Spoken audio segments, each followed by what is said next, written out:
बिस्मिल्लाहिर्रहमानिर्रहीम।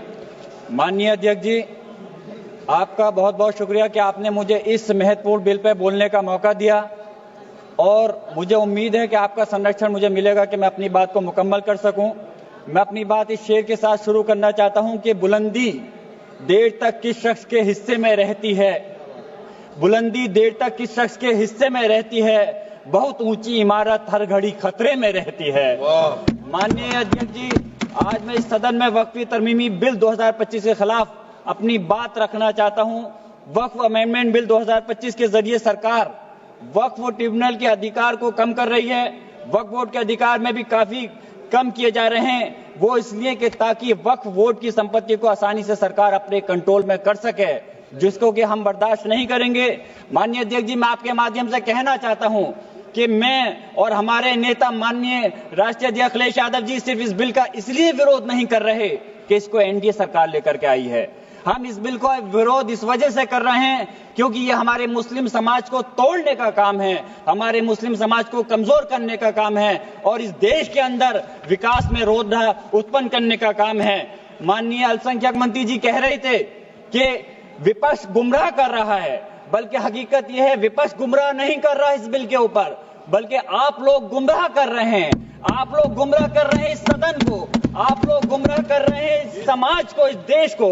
आपकी सरकार का नारा था का सबका साथ सबका विकास। मैं पूछना चाहता हूं, यह आपका नारा खोखला है। मुस्लिम समाज को टारगेट करके नुकसान पहुंचाने की आपकी मंशा साफ हो गई है। माननीय गृह मंत्री जी श्री अमित शाह साहब भी यहाँ बैठे हुए हैं। मैं कहना चाहता हूं कि माननीय अल्पसंख्यक मंत्री जी कह रहे थे कि जब वो चुनाव में गए थे तो उनसे कहा गया कि वक्फ बिल को लेकर के आया जाए, इसलिए लाए हैं। तो चुनाव के समय तो उनसे ये भी कहा गया था कि 2 करोड़ रोजगार दिया जाए, महंगाई कम की जाए, भ्रष्टाचार कम किया जाए। हमारे लोगों को उस चीज की जरूरत है, वो क्यों नहीं देते? मैं कहना चाहता हूं कि इस देश का मुसलमान दुश्मन नहीं है, इस देश का मुसलमान वफादार है, इस देश की तरक्की चाहता है, इस देश का विकास चाहता है। और हमारे बुजुर्गों ने लाखों की तादाद में इस देश को आजाद कराने के समय अपनी जान माल की कुर्बानियां देकर के साबित किया था।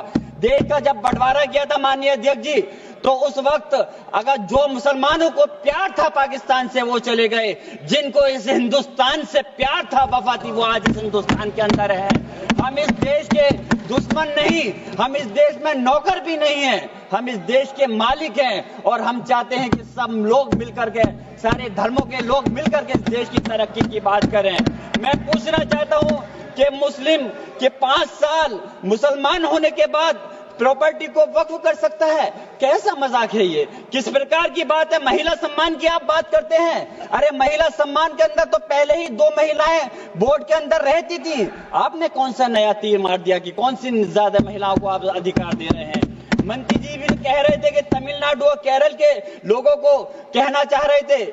मैं पूछना चाहता हूं, याद रखना ये बिल इतना खतरनाक है, हमारे सारे समाज को तोड़ने का काम कर रहा है और बिहार और खासतौर से आंध्र प्रदेश की जनता आपके सहयोगी दल को कभी माफ नहीं करेगी अगर वो लोग इस बिल पर आपका साथ देते हैं। तो मैं कहना चाहता हूं, कमाल की बात तो यह है, मुस्लिम समाज को हक देने की बात वो लोग कर रहे हैं जिनके पास 240 सांसद होने के बावजूद एक भी मुस्लिम सांसद आपके पास नहीं है। आप बात कर रहे हैं, मुझे अफसोस है कि आप इसकी बात कर रहे हैं। सत्ता पक्ष के लोग मुसलमानों की तरक्की की बात कर रहे हैं। आपके मुंह से ये बात अच्छी इसलिए नहीं लगती, मुसलमानों को उत्तर प्रदेश हो या हिंदुस्तान का कोई सा हिस्सा हो, उन्हें नमाज पढ़ने से दिक्कत है। माननीय अध्यक्ष जी, बस मैं अपनी बात खत्म कर रहा हूं।